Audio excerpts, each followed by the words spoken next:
Welcome back to the shop and the channel. This is going to be a relatively short video because we went on vacation for a week and I threw my back out. Not while I was on vacation, but I threw my back out. I have a herniated disc and it went nuts again. I'm going to go see a doc on Friday. So as I promised, I build the doors off camera because it's the exact same process for doing the sides, which is stub tenons and a center panel. And the center panel is 1/4 inch plywood. It's held on with Parliament hinges, which I'll give you a close-up of those. This close-up of those. And he wanted these wooden knobs. So I got wooden knobs, but he also wanted push-pop magnetic latches, which are these. You can push and pop it. You can push and pop it with the handle, or you can actually just pull it off the magnet with the knob, not handle, knob.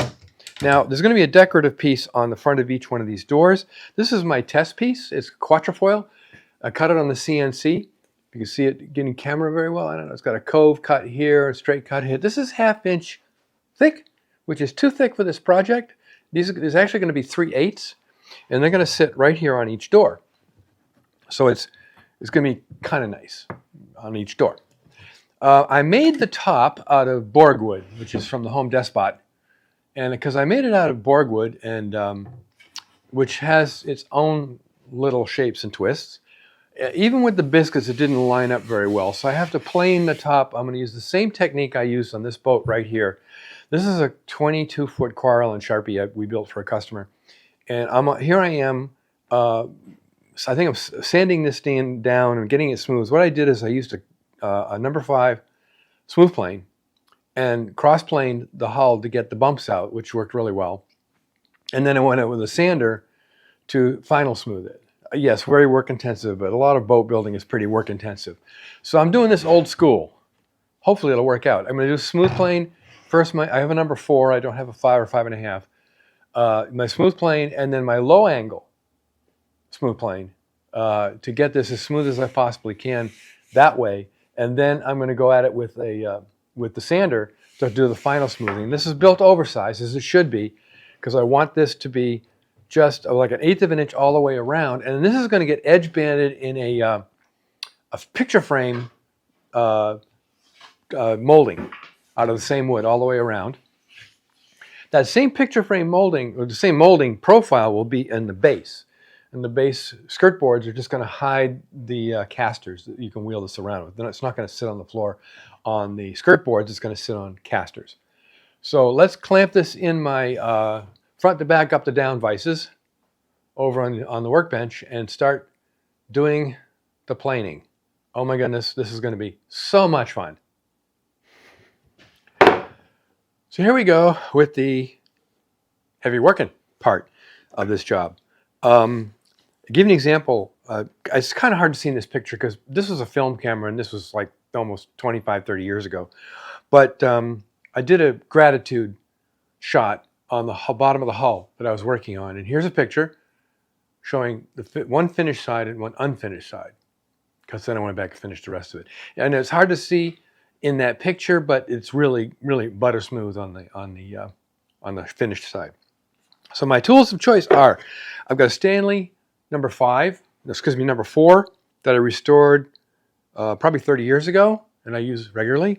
And I have my, not a sponsor, but I love it, Veritas low angle, equivalent to 5.5, I think, not sure, but it's a low angle 12 degree or 12.5 degree smooth plane. So the trick is, you want to go diagonally across your workpiece. You don't want to go right to left. You don't want to go straight. You want to go diagonally across your workpiece, then diagonally across your workpiece, and continue on until you get to smoothness. So some of this is going to be on camera. Most of it's not, because it's going to be a long work job. So let's get started, and then we'll go to some time lapse, and then we'll move on to the sanding part. Oh yeah, tunes. Why not?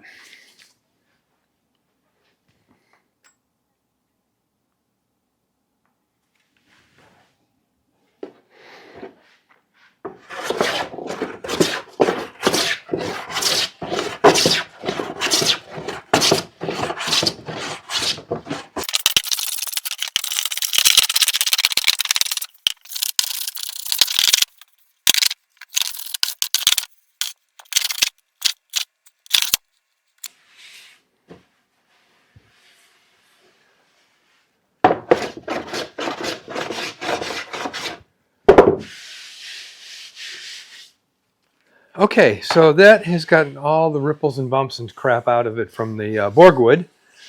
Now the next, I didn't take much off either. The next trick, of course, is to sand this, and it's going to be starting with 150 grit up to, and go up to 220. 100 or 150, I don't know which. And it's going to be a random orbital sander. Again, it's going to be time consuming and all that kind of stuff. Let me set up the sander, get it started, and we'll move on.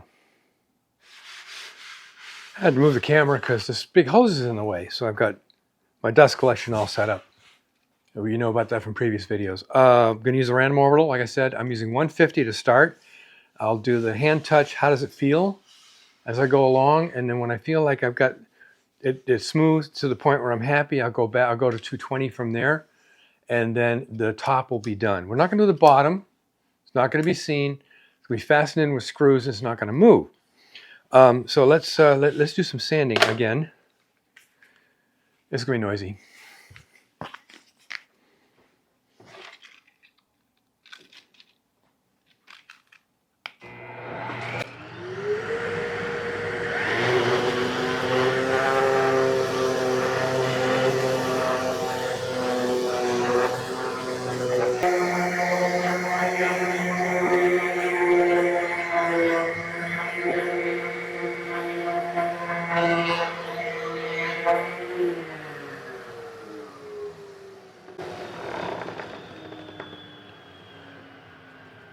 Just about done. You'll note that I switched over to my DeWalt. As much as I like the Ryobi battery-powered one, it's not really as aggressive as it needs to be for doing rough work like this. It's great for the fine work, but it's not really great for more aggressive work. And this one's more aggressive than the battery-powered one. So take that under advisement. I got a couple of spots here I got to work on, and then I'll be done. And you'll be ready to do the fine sanding after that.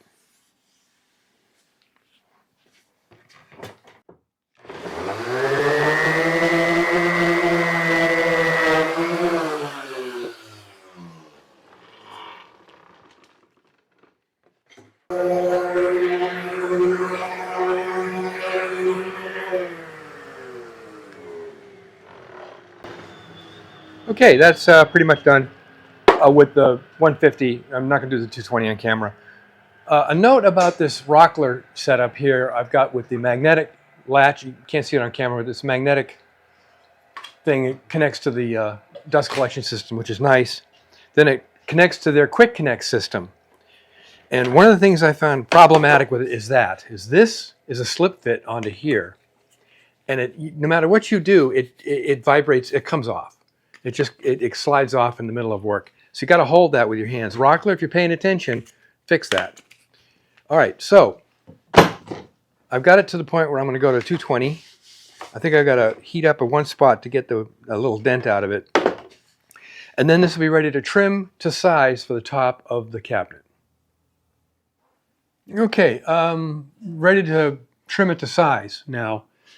That's what the back looks like. You know, and this is what the top looks like, bottom and the top. So I actually want this to be flush with the back. So that cut is going to be relatively easy. I just set this back here, draw a line, and I want to be an 1/8 inch off that line. Well, I can do use a gauge and just go along here, 1/8 inch. So run this along the fence and cut that line there. And now I've got the depth I want, plus I got 2 parallel sides. From there, I'll take my framing square and mark where I want to cut it here and cut it here. Always make them oversized so you can cut them to fit. Again, I want an 1/8 inch reveal all the way around except the back, because this is going to have stuff attached right to the back of it. And the border is only going to go to the back. It's not going to go around the back here for the same reasons. It's going to be up against walls and stuff, and this is the only part that's going to be facing the world. So let's do some cutting and get it to size to fit.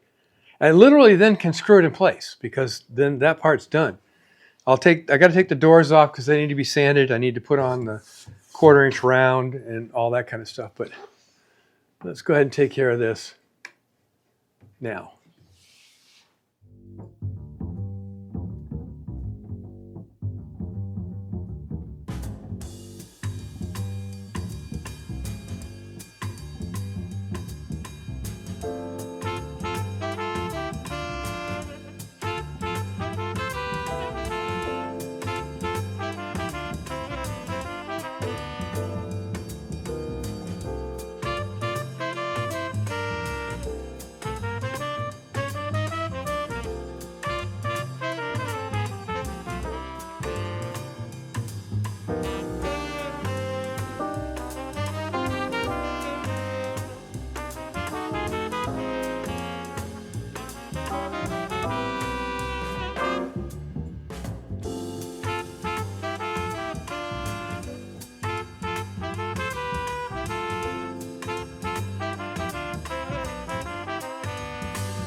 Now that the top is cut out to the right shape, size, the way I want it, I've drilled 4 screw holes back here, which are not elongated, and 4 holes here that are elongated, pictures here. And what that allows us to do is a little bit of movement we're going to deal with in an air-conditioned environment. That's what will hold it, keep it from splitting or whatever. Now what I'm doing is I'm putting in inch and a quarter, number 8 screws. I want to do the back first because those are the ones that aren't going to move. But I don't want it to shift while I put in the other ones. You know what?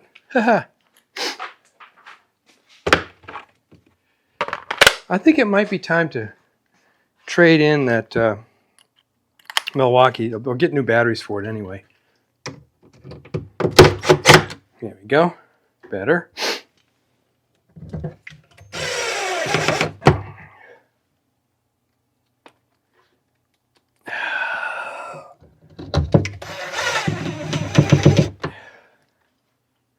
These are the elongated ones, so I get it down in the middle better.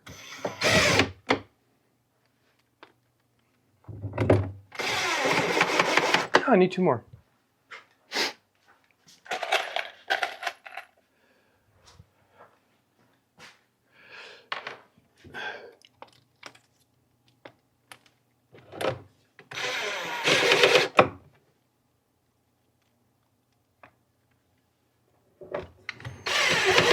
Okay, so the top is in place. Let us flip this over gingerly, kinda.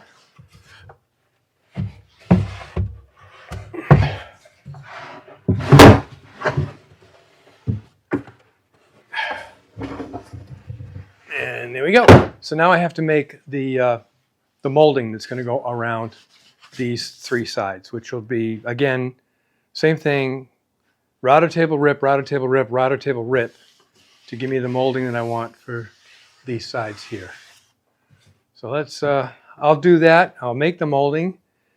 We'll do the installation. And for the most, I'm going to move that on to the next video. I'm going to end this one here at this point. Next video, of course, is, like I said, is put the molding on, find the casters, and put the skirt boards on. And then that way, this is pretty much done. And we just have to do the part that goes in the back that is actually the easel to hold a framed thing. So until next time, make great things out of wood and get creative in your construction.